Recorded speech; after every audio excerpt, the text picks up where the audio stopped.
Alright, cards on the table.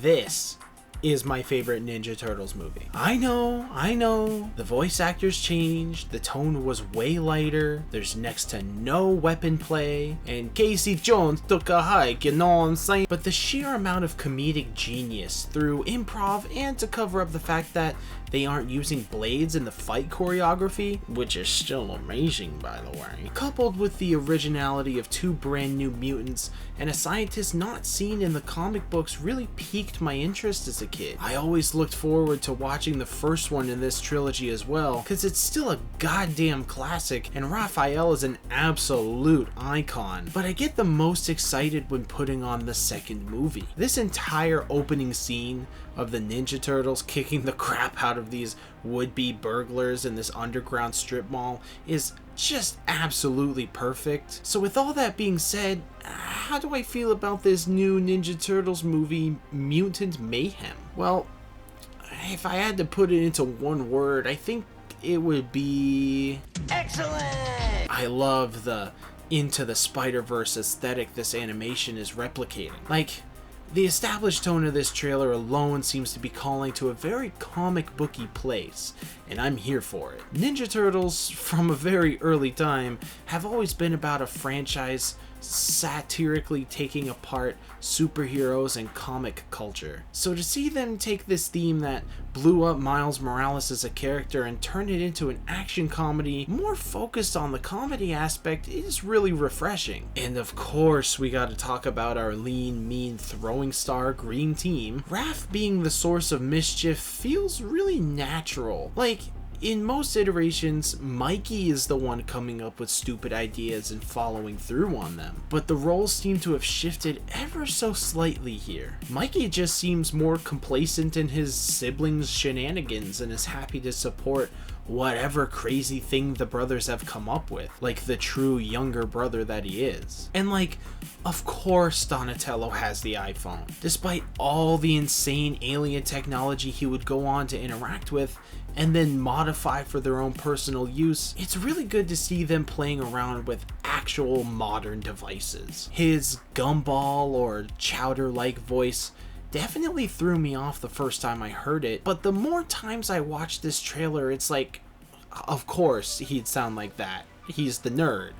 Duh. Leonardo fulfilling his role of leader by standing by in case some total malarkey happens feels right. Like the begrudging older sibling who knows that they shouldn't be doing what they're doing, but doesn't want to disappoint his brothers, so he just goes along with it like it was all his idea to begin with. And then when things actually go wrong, oh, I love it. Splinter's I Can't Let Go of the 80s afro is absolutely clean. Lovely cinematic shots of them donning their weapons, obviously the setup for their let's get to work montage before Mike or Raph say or do something stupid. Oh hey, would you look at that? Bebop and Rocksteady? Hell yeah, brother. Seeing the giant fat versions of them that they were always meant to be, after all these weird interpretations of them in slender, angular designs, is a breath of sweaty, swamp-ass air. This is my Bebop and Rocksteady, and I'm here for their thuggin' return. And I guess this is April? I'll get into that in a minute because it's more important in a minute. Some spectacular action shots. I can't wait to see more of this movie when things are speeding up and characters are racing around. Ah, behold the aforementioned something stupid and the title card. Mutant Mayhem. I absolutely cannot wait. Alright, bam, there it is guys. There's the money shot. Look at the fam! Look you guys! Look at the fam! This shot is everything. I really appreciate them showing that despite that they're all turtles, they can still look unique when they're all standing side by side. There's been this weird trend that's happened to the Turtles over the last few generations, that they've gone out of their way to make the Turtles all look ridiculously different. Beyond their normal namestays of their colors and the symbols on their attire, visual designers have made massive changes to the physique of the Turtles to make them appear dramatically different from each other. Probably the least offensive is the 2012 cartoon in 3D. The Michael Bay live action renditions of the Turtles are titanically ridiculous. Or most notably in the Rise of the TMNT show on Nickelodeon. These guys all have crazy overdramatic design changes to differentiate themselves, but to me, this just creates a massive divide in their brotherhood. The fact of the matter is that the Turtles are all brothers. Biologically, they are family. They aren't all different kinds of turtles, or at least they aren't meant to be. I guess that part is up to the creators' creative intentions, but when you make them look so drastically different from each other,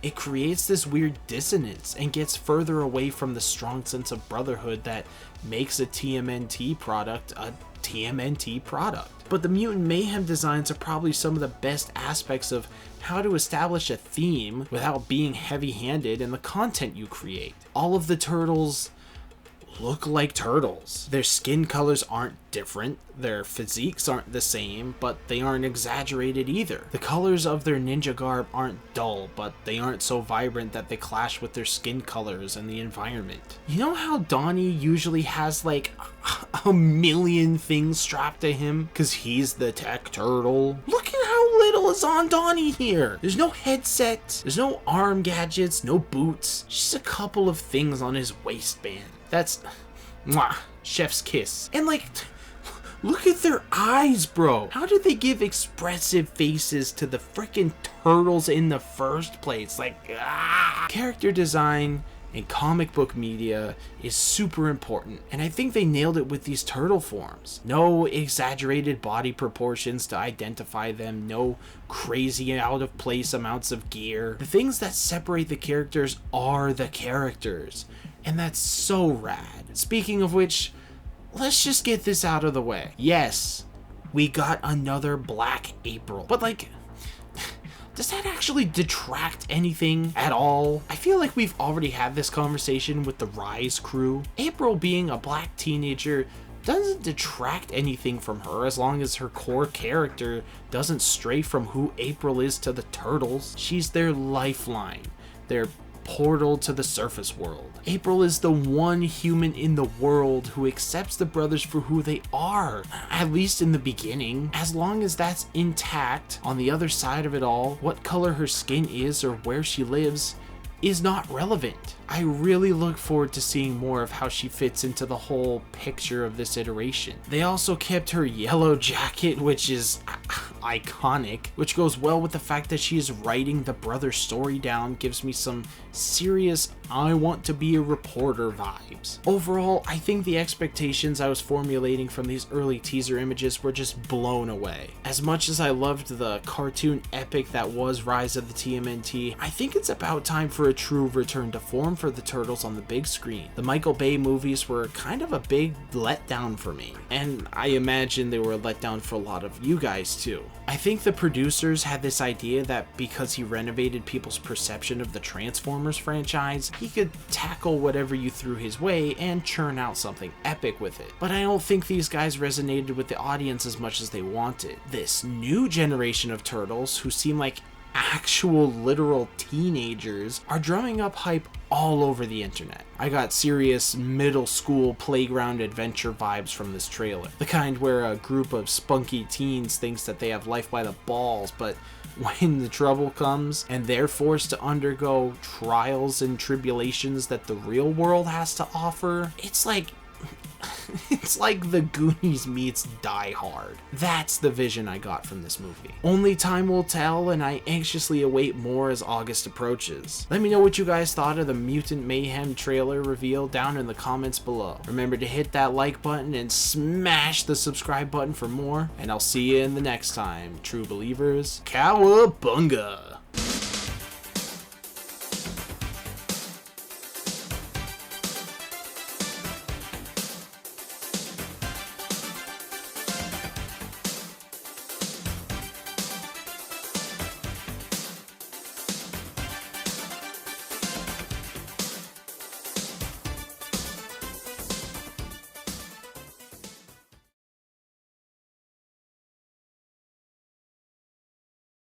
Ayo, they got Post Malone in the voice cast, excuse me?